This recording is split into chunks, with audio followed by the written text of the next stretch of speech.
वाचं पुण्यं तच्छृणुष्व महामुने। प्रथमं शैलपुत्री च द्वितीयं ब्रह्मचारिणी तृतीयं चन्द्रघण्टेति कुष्माण्डेति चतुर्थकम् पञ्चमं स्कन्दमातेति षष्ठं कात्यायनीति च सप्तं कालरात्रीति महागौरीति चाष्टमम् नवमं सिद्धिदात्री च नवदुर्गाः प्रकीर्तिता उक्तानि तानि नामानि ब्रह्मणेव महात्मना। अग्निना दह्यमानस्तु शत्रुमध्ये गतो रणे विषमे दुर्गमे चैव भयार्ताः शरणं गताः।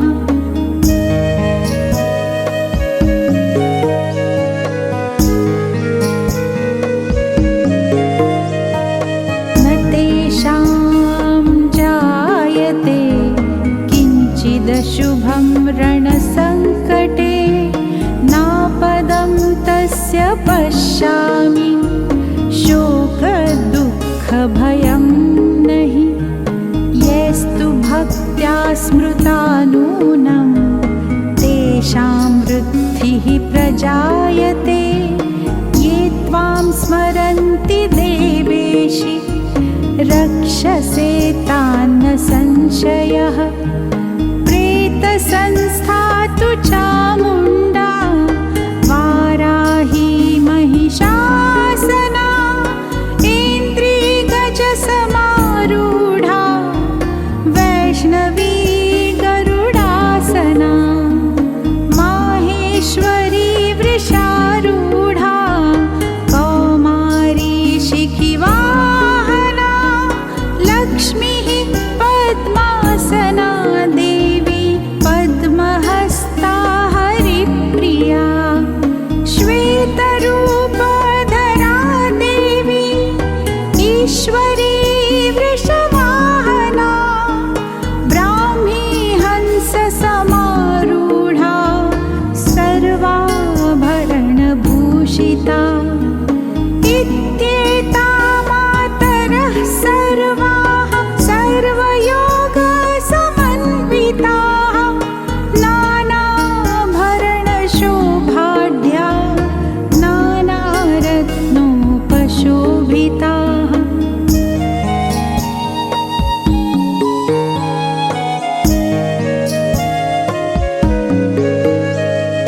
दृश्यन्ते रथमारूढा देव्यः क्रोधसमाकुलाः शङ्खं चक्रं गदाशक्तिं हलं च मुसलायुधं खेटकं तोमरं चैव परशुं पाशमेव च कुन्तायुधं त्रिशूलं च शारङ्गमायुधमुत्तमम् दैत्यानां देहनाशाय भक्तानां भयाय च धार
दशदिशो रक्षे चामुण्डा शववाहना जया मे चाग्रतः पातु विजया पातु पृष्ठतः अजिता वामपार्श्वे तु दक्षिणे चापराजिता शिखामुद्योतिनी रक्षेदुमा मूधिर्न व्यवस्थिता मालाधरी ललाटे च भ्रुवो रक्षेद्यशस्विनी त्रिनेत्रा च भ्रुवोर्मध्ये यमघण्टा च नासिके शङ्खिनी चक्षुषोर्मध्ये श्रोत्रयोर्धारवासिनी कपोलोकालिका रक्षेत् कर्णमूले तु शाङ्करी नासिकायां सुगन्धा च उत्तरोष्ठे च चर्चिका अधरे चामृतकला जिह्वायां च सरस्वती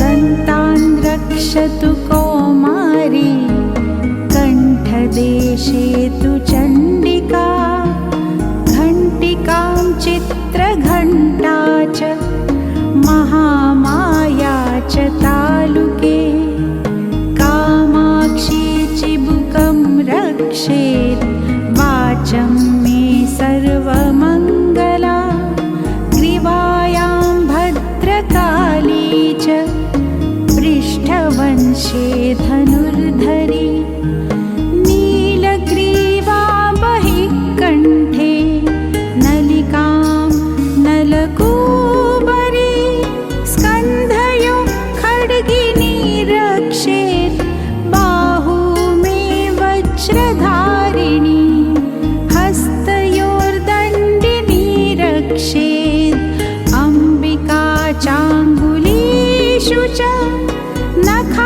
नखाञ्चूलेश्वरी रक्षेत् कुक्षौ रक्षेत् कुलेश्वरी स्तनो रक्षेन्महादेवी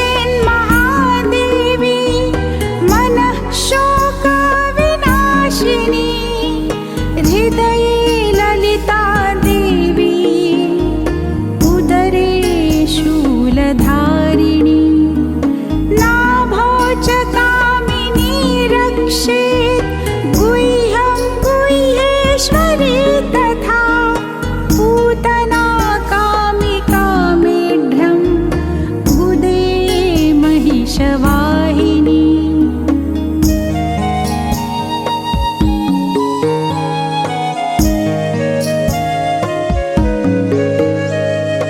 कट्यां भगवती रक्षेत् जानुनी विन्ध्यवासिनी जङ्घे महाबला रक्षेत् सर्वकामप्रदायिनी गुल्फयोर्नारसिंही च पादपृष्ठे तु तेजसी पादाङ्गुलीषु श्रीरक्षेत् पादाधस्तलवासिनी नखान्दंष्ट्राकराली च केशांश्चैवोर्ध्वकेशिनी रोमकूपेषु कौबेरी त्वचं वागीश्वरी तथा रक्तमज्जावसामांसान्यस्थि मेदांसि पार्वती अन्त्राणि कालरात्रिश्च वित्तं च मुकुटेश्वरी पद्मावती पद्मकोशे कफे चूडामणिस्तथा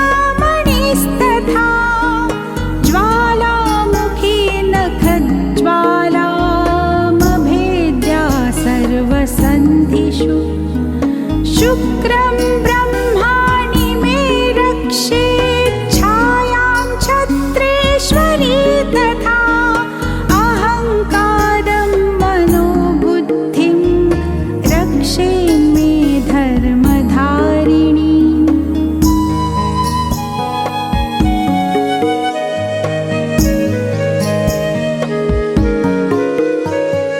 प्राणापानो तथा व्यानमुदानं च समानकं वज्रहस्ता च मे रक्षेत् प्राणं कल्याणशोभना। रसे रूपे च गन्धे च शब्दे स्पर्शे च योगिनी। सत्वं रजस्तमश्चैव रक्षेन्नारायणी सदा। आयुरक्षतु वाराही धर्मं रक्षतु वैष्णवी। यशः कीर्तिं च लक्ष्मीं च धनं विद्यां च चक्रिणी। गोत्रमिन्द्राणि मे रक्षेत् पशून् मे रक्ष चण्डिके। पुत्रान् रक्षेन् महालक्ष्मी भार्यान् रक्षतु भैरवी। पन्थानं सुपथा रक्षेन् मार्गं क्षेमकरी तथा। राजद्वारे महालक्ष्मीर्विजया सर्वतः स्थिता। रक्षाहीनं तु यत्स्थानं वर्जितं कवचेन तु तत्सर्वं रक्ष मे देवि जयन्ती पापनाशिनी।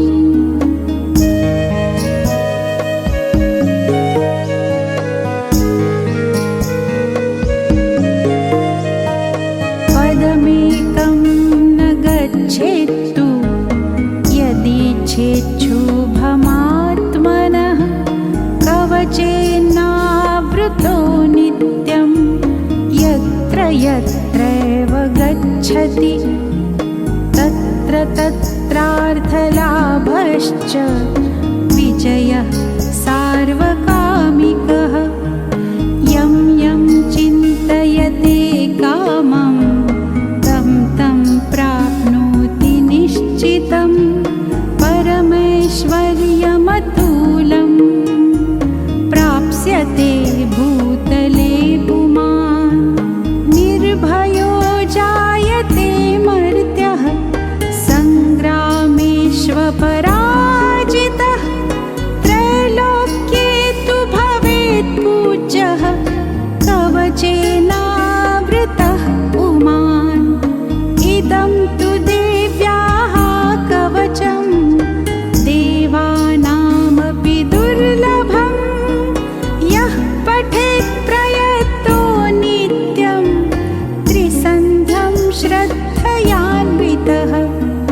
दैवी कला भवेत् तस्य त्रैलोक्येष्वपराजितः। जीवेत् वर्षशतम् साग्रमपमृत्युविवर्जितः। नश्यन्ति व्याधयः सर्वे लूता विस्फोटकादयः। स्थावरं जङ्गमं चैव कृत्रिं चापि यद्विषम्।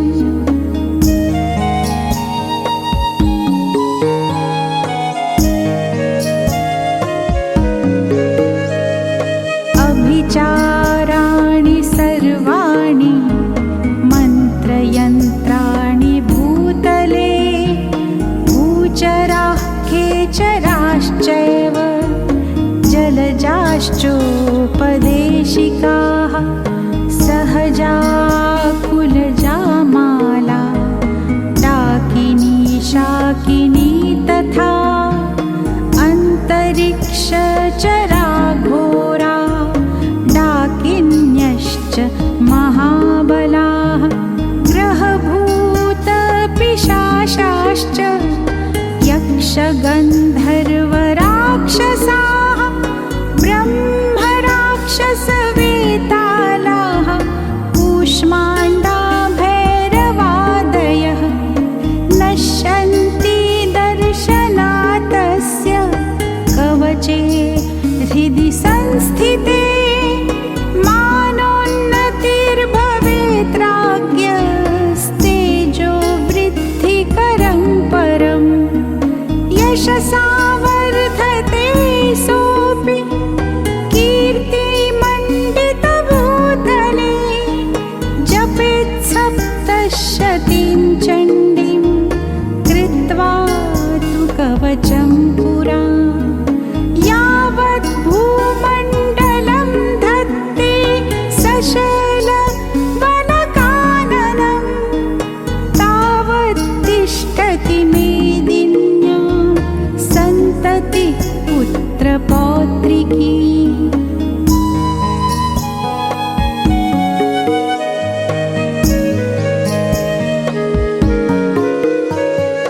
देहान्ते परमं स्थानं यत्सुरैरपि दुर्लभं प्राप्नोति पुरुषो नित्यं महामाया प्रसादतः